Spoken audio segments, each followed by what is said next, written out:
Hi, welcome to the Dynamics tutorials. So we're going to look at another problem with power, and this one we won't deal with efficiency directly, just kind of indirectly. So we have an SUV that weighs 4,000 pounds, and so this might have, say, a 200 horsepower engine, but let's say effectively it's able to deliver 100 horsepower in total to the drive wheels when it's in gear at going the 60 miles per hour. So whatever your engine horsepower rating is, the amount delivered to your tires when you're actually driving it is probably not going to be quite that high. And then when you have a vehicle, you have a drag force due to having to push the air out of the way and the friction associated with the air. And that's usually a function of v squared. So I tried to look up a realistic drag force equation for an SUV of about this size. So we got 0.01188 times v squared. And that's when the force is in pounds and the velocity is in feet per second. And then also you'll notice even if you have to push a car that's in neutral and is going 0 miles per hour, you're still having to exert quite a bit of force just to get the car to move. So that's the rolling resistance, and that's associated with the deformation of the wheels, maybe even to some extent with the deformation of the asphalt that you're driving over. So here's a somewhat realistic measurement for this kind of vehicle.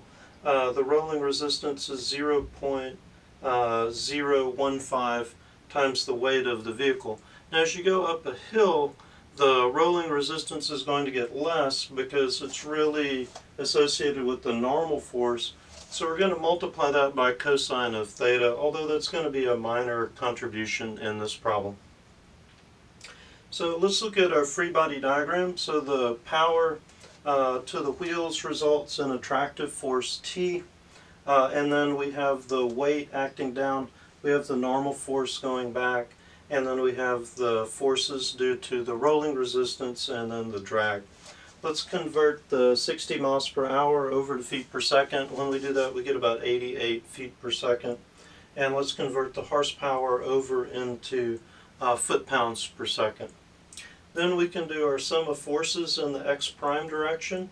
So if we're going at a constant velocity, that means our acceleration is 0. So we have t minus fr minus fd minus w sine of theta. And theta is what we're trying to solve for. What's this highest hill that we can climb without losing speed if we have the SUV floorboarded, basically. So rearranging, we get this equation that T is equal to the sum of all those forces. But we don't have T. Instead, what we have is a power. So remember that power is equal to the force times the velocity. So what we're going to do is multiply this side all by velocities so that this is T times V. Then that becomes the power. And now we can substitute in the 55,000 foot-pounds per second. So here's our velocity times our rolling resistance. Here's our velocity times our drag. And then there's our velocity times just the effect of the weight, pulling it down the hill. We get a nonlinear equation because we have both sine and cosine of theta, so you'll have to do an equation solver, so solve it in your calculator or solve it on Wolfram Alpha, and you get that theta is equal to about 7 degrees.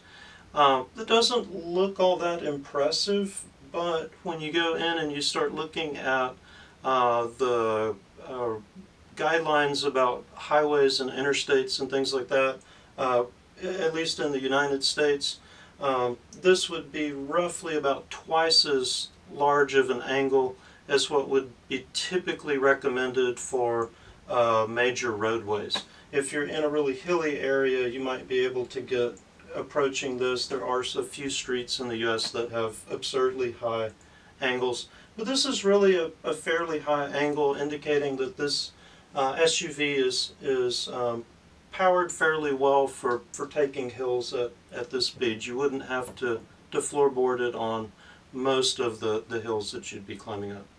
Thanks for watching.